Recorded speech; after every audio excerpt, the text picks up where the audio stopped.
All right, everyone, welcome back to the podcast. Today, we've got a fascinating topic that'll peel back the layers of cultural differences, particularly focusing on Australia. So let's dive right into it, shall we? Australia is a fascinating melting pot of cultures. When you think about it, the sheer diversity in one country is mind-boggling. Yeah. I remember hearing that Australia has a high percentage of, immigrants? It's like you could meet someone from anywhere in the world just by going to the local cafe. Exactly. It's like walking into a global village, and you get a taste of different cultures all at once. One thing that really stood out to me when I first arrived in Australia was the communication style. Australians have this unique way of interacting, It's very laid back, but hold on, not in a timid way. Laid back? More casual? Yes, precisely. So, take this for instance. I was in a cafe, and the barista casually asked, "How's it going, mate?" instead of, "How can I help you?" Who knew that ordering coffee could feel like a catch-up chat with a buddy? It's so warm and inviting. Ooh, that's so cool. I guess it's kind of like those sitcoms where everyone's just super friendly and inviting. Absolutely.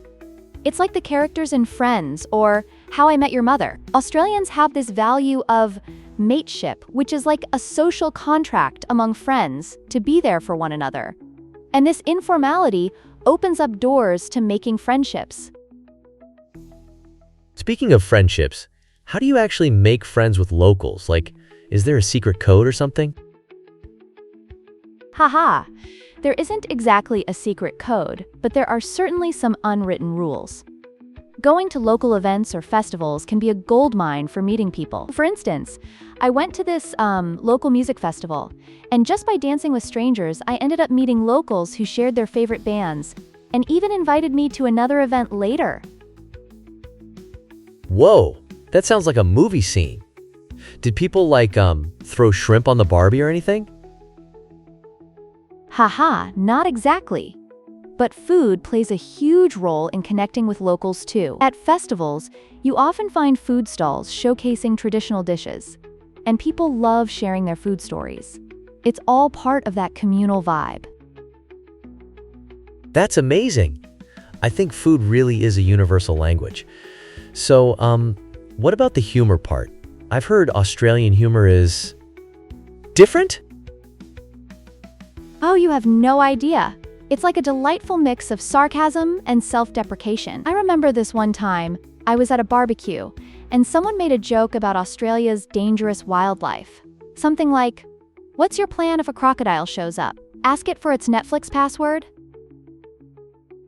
Haha, that's hilarious.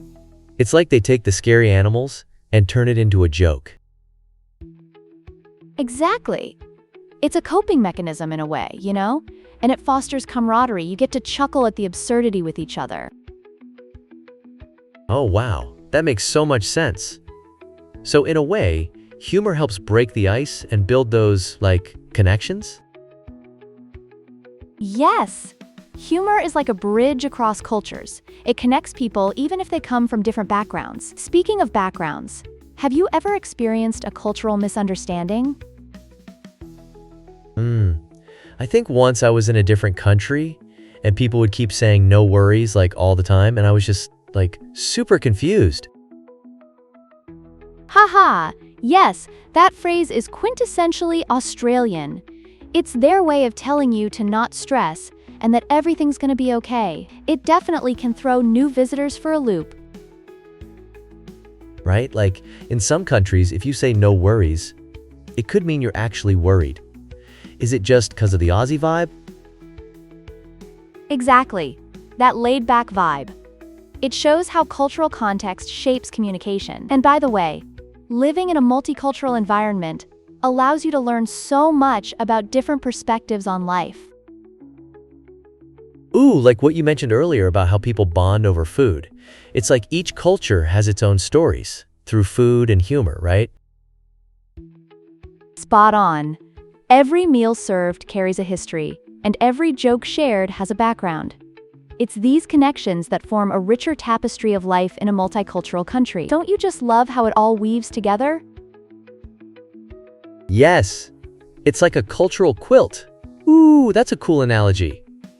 So how do we, embrace this multicultural experience even more in our everyday lives? Great question! It's all about being open-minded, asking questions, and just letting yourself be a bit vulnerable. Curious interactions can lead to the most memorable experiences. So it's like, embracing the chance to learn something new every day? Exactly! That's the spirit! Life is an endless journey of discovery, and every person you meet adds a unique thread to your journey. Wow, I love that. So every conversation could unlock something super cool. Yes! So let's keep that curiosity alive and spread the learning from one conversation to the next. That's a wrap, everyone. Thanks for exploring with us today. Don't forget to bring those questions and stories along the way. Until next time.